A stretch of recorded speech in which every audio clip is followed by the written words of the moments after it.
Well then, it's been a bit of a busy day when it comes to the realm of space weather. As far as sunspots and solar flaring, things have been kind of calm and stable. When it comes to filamentary eruptions, as you can see here on this 24-hour video, things have been a little bit turbulent. 2 CMEs expected to arrive as early as midday tomorrow. That and lots more to cover today at the Smash News Network Least Busted Name and News. And congratulations on joining us in space as we bring you the most detailed space weather and comprehensive solar imagery you'll find in the known universe. So those are some coronagraphs. That is a 24-hour video. And again, 2 CMEs expected to arrive. We got into geomagnetic storm conditions. Let's take a look at the closest star here for a brief moment. This is 171 plus 131 angstroms from the Solar Dynamics Observatory. And again, these sunspots have been mostly stable over the past 24. Here's a great view. We were able to fit all the sunspot groups there onto that imagery. And let's take a look at those filaments that have been flying all around the solar system. So here are some great wavelengths through which to view those. That is 304 plus 193 angstroms. And these are all 24-hour videos, by the way, at 30 frames per second. Here's a full disk view. Still plenty of filaments to produce additional coronal mass ejections. And at least 2 expected to strike Earth tomorrow. During a coronal hole high-speed stream, I might add. So here is the northwestern limb. We'll briefly go around the horn here. These are great wavelengths to visualize all of these filaments. You can see some activity happening in the southwestern limb. Also a North Pole-oriented coronal hole there, rotating toward the southwestern limb. Huge plasma filaments all around the Earth-facing portion of the solar disk. Some of them very large and indeed very dense. And in the past few days, very unstable.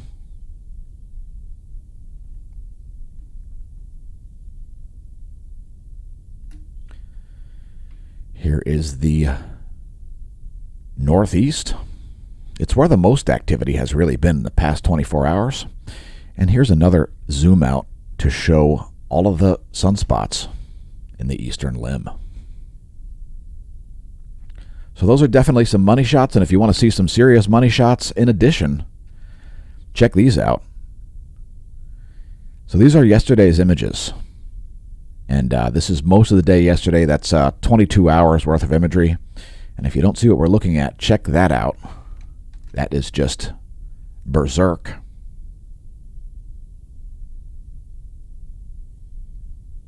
Now let's go to the full close-up. How you like them apples? So that's only 10 frames per second. We slowed that down to highlight all of those activities. And here's another couple of wavelengths here, 171 plus 193 angstroms. That should not disappoint. Also a solar flare captured in this imagery. We took a little more. We took some more movies than we typically do on the channel. That is indeed a money shot. Massive filament eruption happening there. Some plasma splashing back down. And then a solar flare happening following that huge coronal mass ejection. That is one for the history books. Those are some fresh images. What do you say? Leave us a comment and let us know what you thought of that. So here's a sunspot situation. Again, these groups have been almost entirely stable here over the past 24 hours. Not a lot of changes happening there. There's your colorized magnetogram. That is yesterday plus today so far.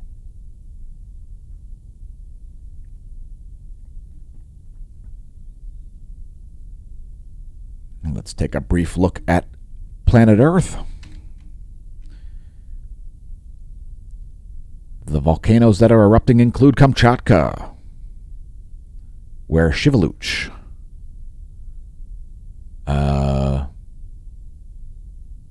At least 3 strong steam-laden plumes, so-called fumaroles. So no distinct sides of the ash cloud there. Shivaluch probably still erupting. Luatolo remains on the list as it's exploding as well. Maybe about 1,000-meter volcanic ash plume over Luatolo. Dacono, 7,000-foot ash plume as Dacono explodes. Popocatépetl exploding, flight level 220. It's a 22,000-foot ash plume, 15,000-foot ash plume over Guatemala from Fuego. Not sure about Nevado del Ruiz. Don't assume it's not erupting. Sangay is exploding, flight level 210 over Ecuador, and also not sure about Sabancaya. We've got a seismic uptick here on a global basis, especially around Japan and New Zealand. That is a 90-day bar graph about seismic activity. Here are the past 24 hours. We'll cite quakes over a 5 magnitude. But before we do that, take a moment to visit our links. If you haven't checked them out, one of the links is our paid affiliate. Our most popular products are indeed the CBD tinctures. So check out the link below the video to that, as well as on the homepage at smashomash.com. Save some dough on your Hemp Lucid checkout. Save some cheddar by entering the promo code SMASHOMASH. Again, enter the promo code SMASHOMASH on checkout to save some dough. And thanks to everybody who's been supporting the channel. Here is your earthquake rundown. So, several 5+ magnitude quakes here, like a 5.6 near New Zealand. That was at extreme depth, almost 200 kilometers. Also, over here at Indonesia, another extreme depth quake there. That one is over 580 kilometers estimated depth. Those were a 5.6 and a 5.0, only about 7 minutes apart there at New Zealand and at Indonesia. Also, Japan had a 5.6. That was yesterday, 2 minutes before 1 p.m. Universal Time. 1300 Universal, 1258 Universal Time. Japan also had a 5.9. That was at 1747. Yesterday afternoon. There's another one south of Japan. That was a 5.1. Mexico-Guatemala border region had a 5.0. And just a quick reminder that any earthquake can be a foreshock, and it's time to get back to space. So here is our SDO 193 angstroms wavelength, and again, lots of filamentary activity indeed. The likelihood of additional coronal mass ejections in the earthly vicinity remains at nearly 100%. The 10.7 centimeter radial flux currently at 162 solar flux units. And here's a 1-year graph to put that in context for you. Having just broken through this support level around 155. So we see lots of upward resistance here around 155, just peaking above that there at 162 is the current situation. And let's take a look at the difference between NASA and NOAA's forecasts. First, NOAA's forecast for CME impacts. Pretty much in line with what we forecasted here. They're showing a little impact.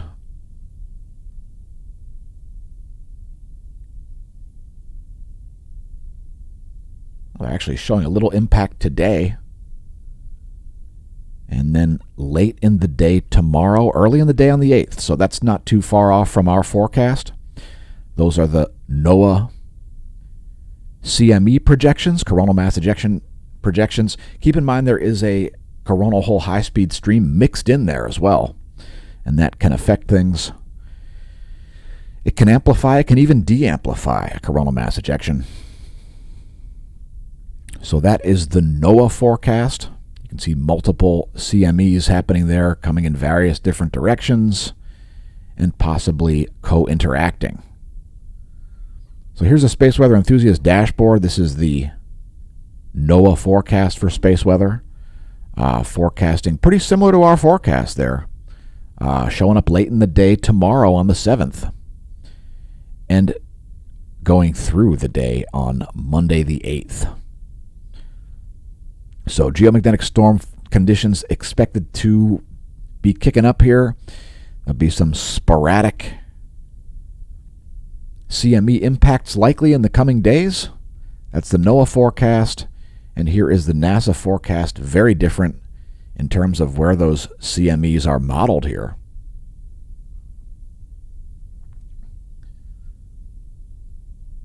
Although as far as the timing of the impact, pretty similar. So that's NASA's forecast, the different Enlil spiral there, depicting dynamic pressure. Let's just go back to NOAA's forecast once again just to show you a comparison. So here is NOAA's forecast once again. You can view that yourself if you like at the Space Weather Prediction Center. Expecting the main impacts to show up late in the day tomorrow on May 7th into early in the day on May 8th. And there is the NASA forecast. Again, quite different there. Take that with a grain of salt or perhaps a truckload. Right, Smash Staff?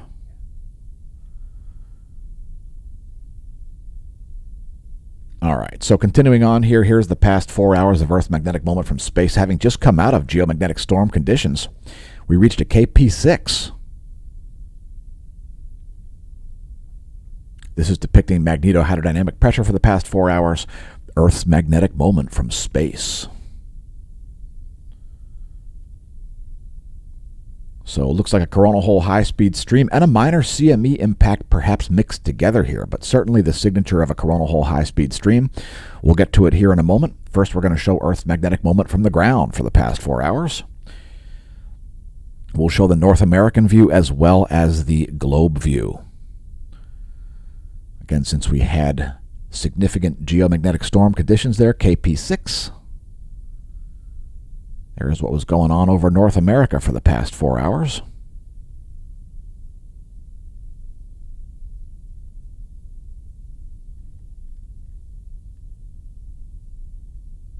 And here's the globe view.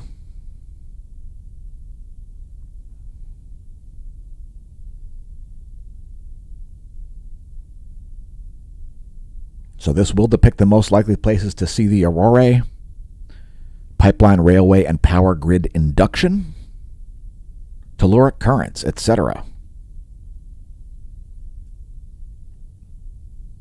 Earth's magnetic moment from the ground for the past 4 hours. So KP has dropped back down to geomagnetic unrest conditions, geomagnetic unrest light. It's KP 3.67. Again, we made it all the way up to KP 6, a G2 level geomagnetic storm. Just a brief pulse there, and it was mainly associated with magnetic fields. Not a major uptick in the solar wind density or speed. Again, current conditions are 3.67. It's basically geomagnetic unrest. Just this side of geomagnetic unrest, which would start at KP4. The real-time solar wind is measured outside of Earth's magnetosphere at Lagrangian point 1, so let's take a look at that data. And this was the main thing that caused the KP6 moment. You see this red line up here, that negative BZ signal, that is what caused it. We also saw a strong field. So the field strength increased as high as 16 nanotesla with a BZ of negative 15. That's a very strong southward vertical component to the magnetic field, which is that red line. That is the BZ, part of the basic, the Cartesian coordinate system. Also, you can see the solar wind density at that moment was at 21 protons per cubic centimeter, solar wind speed at 408 kilometers per second. That density dropped off, and then the speed came up. So this looks like coronal hole high-speed stream 1 of 2. We are expecting to see another coronal high-speed stream pulse mixed in here. That could arrive before the CME, or even at the same time as the CME. Current conditions are elevated solar wind speed here, so it looks like a coronal hole high-speed stream indeed. We see a ramping up of the plasma temperature. That's the green line at the bottom. Solar wind speed currently at 525 kilometers a second. Solar wind density here, 12.17 protons per cubic centimeter. Also, the BTBZ is pretty strong once again for geomagnetic unrest or storm conditions. So we may go back in the geomagnetic storm conditions promptly here. Current conditions for the BTBZ are 13 nanotesla for the total field and -6 for the BZ. If we see that strong signal continue, we can expect to see geomagnetic storm conditions resume. Next, we'll move on to some magnetic data. There are our GOES magnetometers. Those are measured inside of Earth's magnetosphere at a geosynchronous near equatorial orbit by the GOES 16 and GOES 18. You can see those sawtooth readings that are typical of coronal hole high-speed stream onsets. Coronal mass ejections will also cause similar spiky readings. And when we see more smooth solar winds, we'll see smoother curves in the GOES magnetometers. You can expect quite a bit of undulations in the GOES magnetometers over the coming 3 days. Next, the heliospheric current sheet. Earth is right in the center of the North Pole current sheet. Nothing major to report on there. Welcome to the North Magnetic Pole of the solar system. You're right in the middle of it. Depicted there in green, the solar plasma is polar, and North Pole is the current situation. Here's our line of sight field plot. Solar B field in blue all fanned out there, as again Earth is right in the center of the North Magnetic Pole. And let's take a look at coronal holes.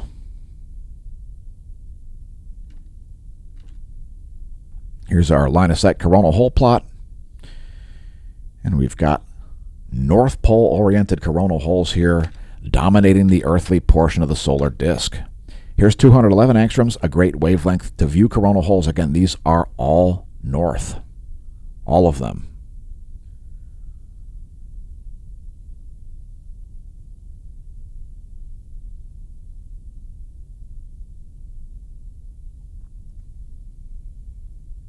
So that's the current situation, and thanks for leaving comments, Mike and Robert.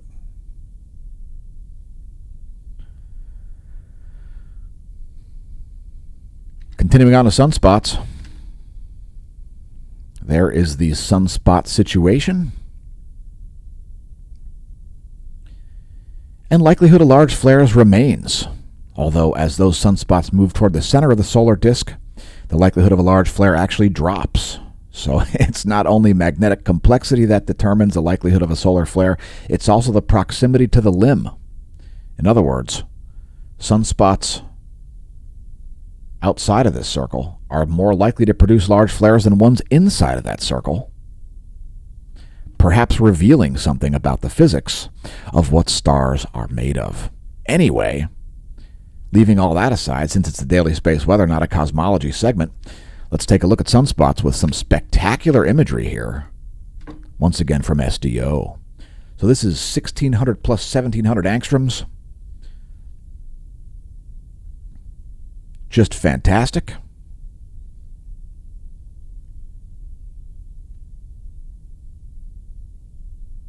Let's take a look at these groups in the southern hemisphere first. That large sunspot there is only alpha class. This one is less likely to produce a flare than this one back here, which is much smaller, but it is at least beta gamma class. Fantastic imagery there. Looks like some carbon being built right there near the surface of the closest star. Yowzers. That is pretty sweet. So that's the past 24 hours in 30 frames per second. SDO 1600 plus 1700 angstroms.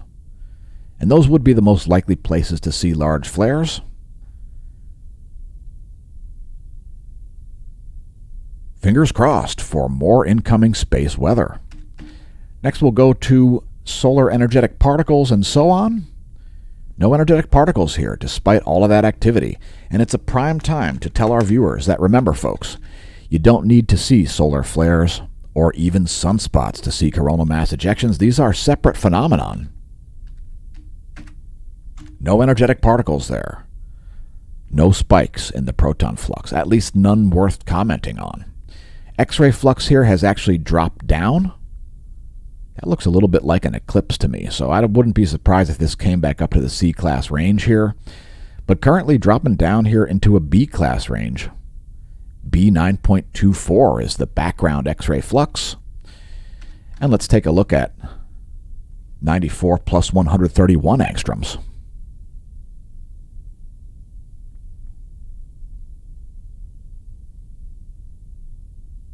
And we'll show just the sunspot view here. There you go.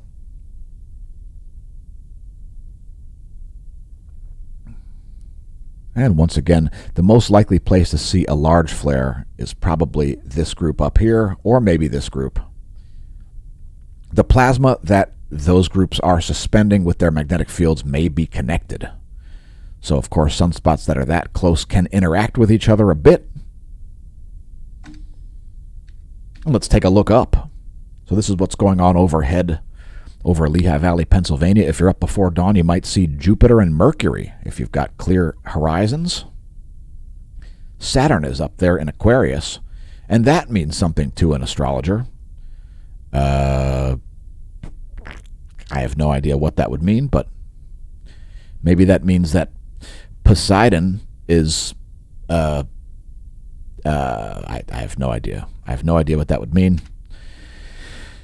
By the way, today's featured product is Do the Math, which features a high-res image of the closest star. That's like 5,000 pixels, by the way.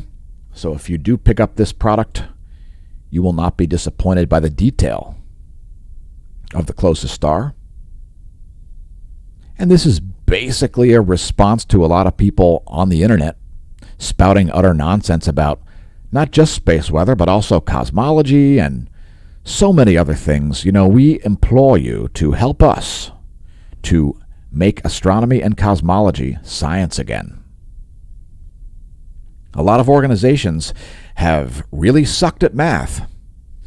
And if you're facing somebody who sucks at math, tell them we said to do the math. 8 equals capital D. Draw your own conclusions about that equation. Hopefully you don't suck at math.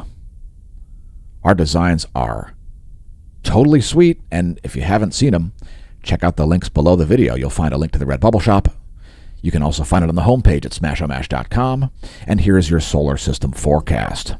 So here's where things are now. Let's allow theplanetstoday.com to do some math and do a one-week forecast. Here's where things will be on the 13th of May. We will finally be in a crescent waning moon as we approach the May new moon.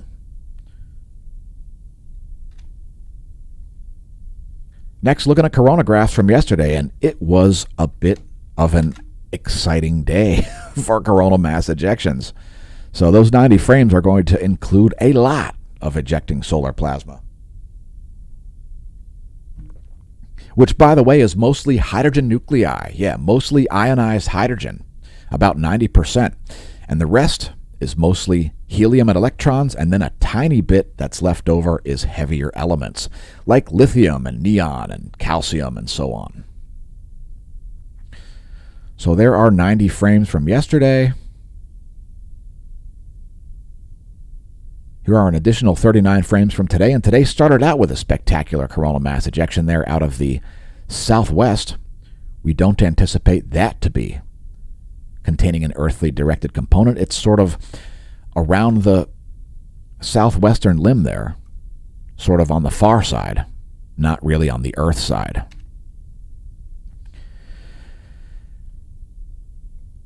So here are Soho, Lasco C2 and C3.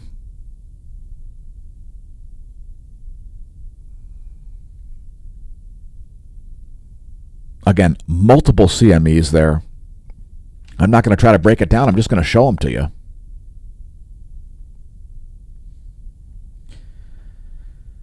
These are 24-hour videos. And let's actually zoom in one more step here.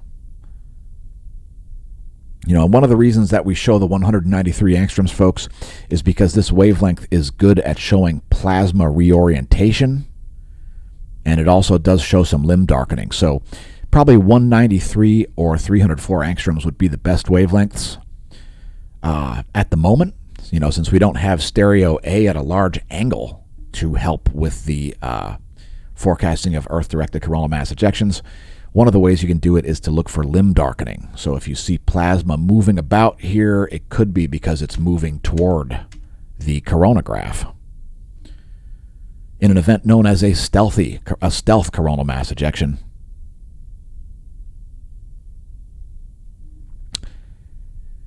So yeah, it's a fantastic day for space weather. A fantastic few days for space weather, as Solar Cycle 25 is not disappointing. So we'll also show the stereo A. We actually brought up 100 frames. We usually only show 90 frames here. We brought up an extra 10 frames today. So there is stereo A on the left and the Soho Lasco C3 on the right.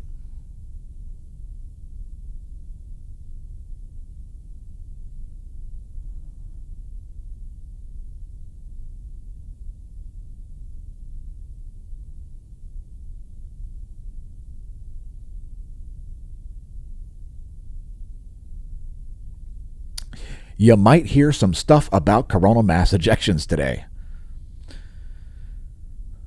So yeah, another exciting day here for space weather. Now let's look at filaments as the potential for CMEs continues to exist. Some very dense filaments here, like this one. We're hoping this one gets headed our way soon. Many people are frightened of coronal mass ejections, solar flares, sunspots, etc. I do not share their fear. We've got some filaments down here also. So we've got kind of a band of filaments here going from northwest to southeast. And those are the most likely places to see CMEs in the earthly vicinity. By the way, make sure you follow us over on Twitter if you haven't. We shared some spectacular imagery just from this morning featuring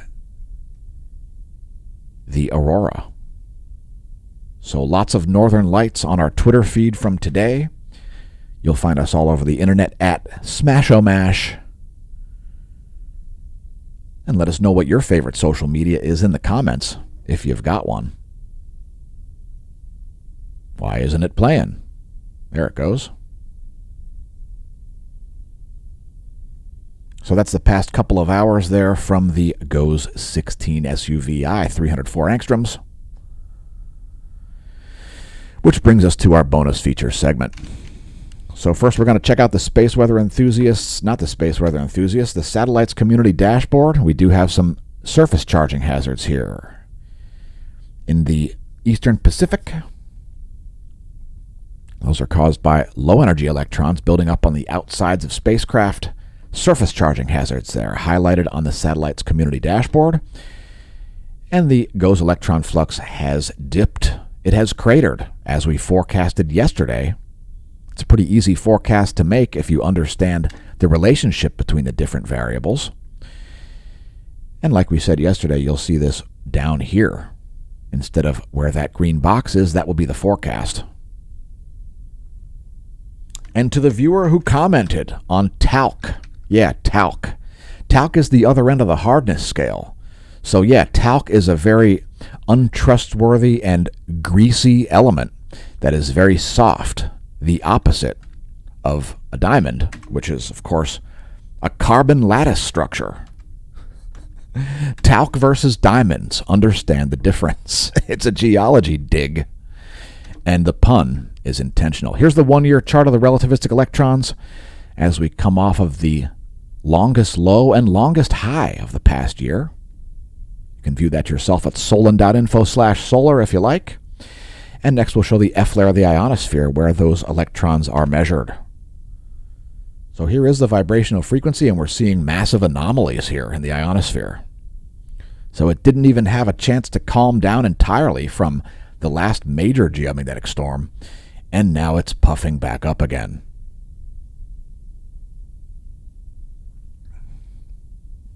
So you may not be familiar with this imagery, but don't worry, we'll show the anomalygram. It may be tough to understand what's going on here. You're seeing vibration here. This is just the raw vibrational frequency of the gas in the F layer. located at about 300 kilometers of altitude. And here is the anomalogram that shows anomaly in megahertz from a 30-day median. So we are seeing huge, steady anomalous zones here, right around the Americas and the Caribbean, right in here.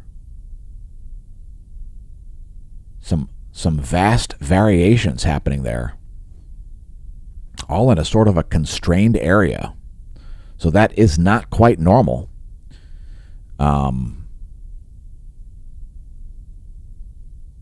can see that variation happening there, stretching all the way from the South Atlantic anomaly, which is right about where my pointer is, all the way up here to the northern Caribbean. It could feature it could be some kind of a signal. I'm not convinced of the predictive value. If you are, let us know in the comments what you think. We amass the data daily on the channel, just in case. You never know what you'll find when you immerse yourself in the data. That's how interestingly enough, that's how we explain the sunspot cycles.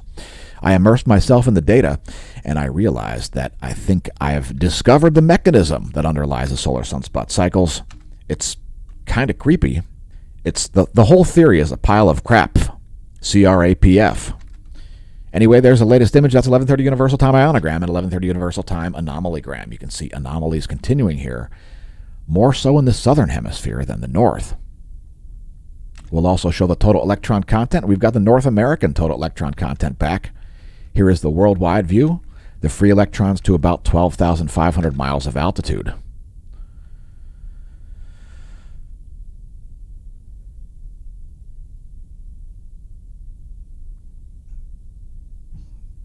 And we've got a request from one of our viewers here. I will show you the tabs. So this is your total electron content, and here are the tabs.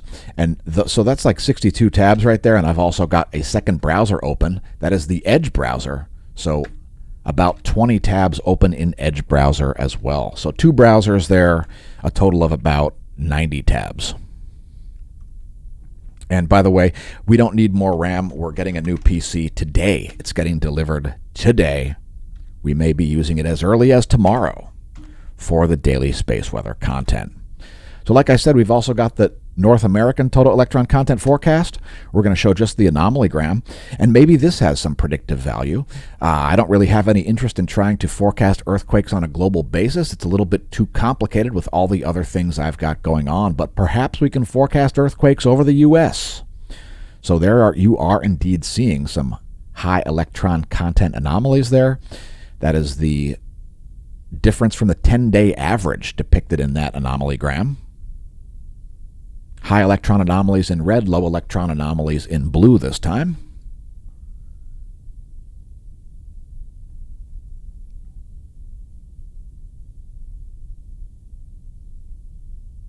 And we do see electron anomalies more likely to happen during coronal hole high-speed wind streams as well as CME impacts. So these electrons get more out of place during those variations in Earth's magnetosphere and so on. The Earth/space system.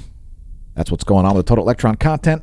And last but not least, we'll show the colorized magnetogram and the SDO intensitygram. So there's the full disk view. We may see an active region rising right over here, actually. That could be a sunspot. So that's something to keep an eye on. And when I say eye on, well, pardon the pun. Here's your full disk rock back, and it's time to move to meteorology. So let's blast through the rest of this video to get it onto the screens of people on YouTube. The first thing we're looking at here is the hottest place in the world. It's about 109 degrees there in Central Africa. And how cold do you think the coldest place in the world is as winter approaches in Antarctica? We could see a record-breaking season here as we've got negative 80 degrees already, and it's only autumn. How about right down here?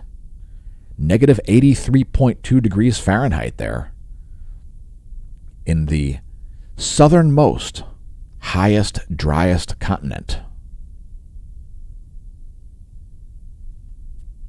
All right, so let's switch to surface winds. Here is a surface wind scenario for the east. Here is the jet stream scenario for the East. Here is the jet stream scenario for the West, aka the Americas. Here is the surface wind situation for the West. Surface wind situation for Europe, Africa, and the Middle East. And last but not least, the jet streams. Next, we're going to show you a nice updated view here of what's going on over the Americas. That's only 10 frames. I wanted 50. And I wanted 100% quality also. All right.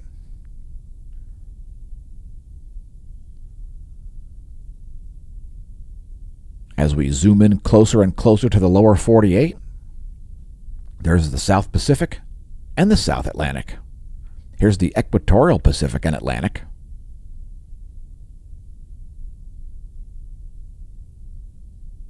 There's the Caribbean and Mexico. And here's the U.S. and Canada. That is the clouds and fog situation. It's part of the NASA GOES Interactive Weather Satellite Suite 3.9 micrometer infrared radiation map. You can even see clouds and fog at nighttime. Here's our weather.gov map. If your location's lit, click your location on weather.gov. Here is the key to show you that there is a lot of hydrologic outlook happening. Why? Because of epic snowmelt following a 7th consecutive winter of record snow in the northern hemisphere. So let's take a look at a temperature anomaly forecast next. There is your GFS temperature anomaly forecast in degrees Celsius for the next 72 hours. That is the warm and cool of it. It's going to warm up a little bit in California and then get cold again. We'll also show pressure and precipitation. There is your pressure and precipitation forecast based on the same model, the GFS 72-hour model.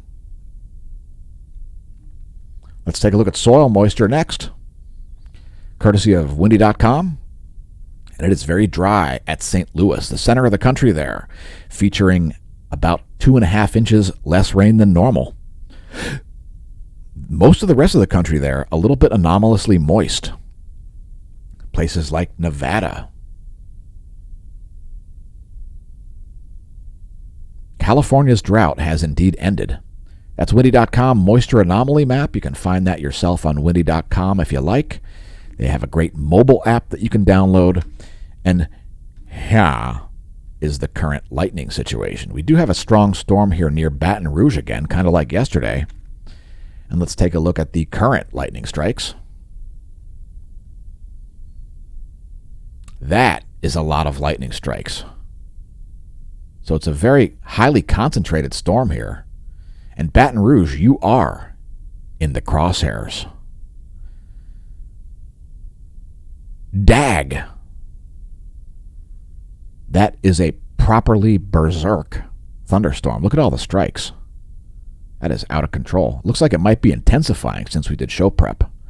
It looks like it has indeed gotten bigger. We'll show you the radar on that in a moment. We've also got some more thunderstorms here in the central and northern U.S. They are much more minor than this beast, with Baton Rouge just to its east. Lightningmaps.org. Next time you hear thunder, check it out. And how about a U.S. Doppler radar map? We've got it. But first, you are all invited to join us over at smashomash.com. You can find a link to the Smash Team site if you want extra content. Join at the gold or silver level. Thanks to our gold and silver Smash Team members. These videos are brought to you in part by them, and our hardware upgrade that's coming today is also brought to you in part by the Smash Team. So consider supporting the channel at the gold or silver level. There's also a bronze level, and we do send email alerts for various things like natural disasters, tsunami alerts, etc. Smashomash.com/SmashTeam. You can also see our Amazon shop linked below this video and on our homepage. If you want our picks for coffee, kitchen gadgets, office furniture solutions, including your bunker tubs. You can find your bunker tubs in the office furniture solutions there. Also, buy your spices in bulk. You can even get stuff about what nutritional supplements I take. Zinc is one of them. See the rest at the Amazon shop. Again, you can link to that at smashomash.com. Right there, the Amazon logo. You can see it right there on the home page. Links to the Patreon, links to Gab, etc. We're all over the internet at Smashomash. If you can't help us out with opening your cobweb-encrusted wallet and sending us a few bucks per month to produce the content, consider helping us out with clicks. Smashomash.com is the place to click. So here's your U.S. Doppler radar map. Baton Rouge is about to get kaplastered here. And keep in mind, folks, the most dangerous part of a thunderstorm is the northwestern corner of a thunderstorm for the northern hemisphere. For the most part, that is where tornadoes have a tendency to pop up. And Baton Rouge is going to be right in the northwest corner of that. Baton Rouge, there could be some indeed damaging wind and hail headed your way. So we're going to get this thing closed out here ASAP to get this onto your screens on YouTube. There's the full U.S. Doppler radar map. And we're going to initialize the... Oh, geez, what happened here? We got to get 50 frames here to show you as much data as we can.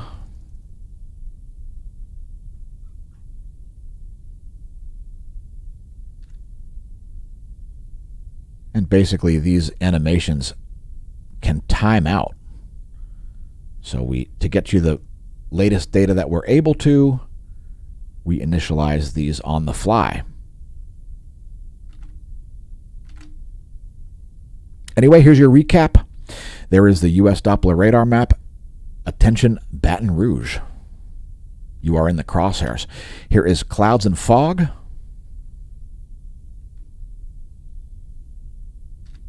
And there is your water vapor map. Once again, thanks for tuning into the Smash News Network, the busted name and news. Congratulations on realizing the channel exists.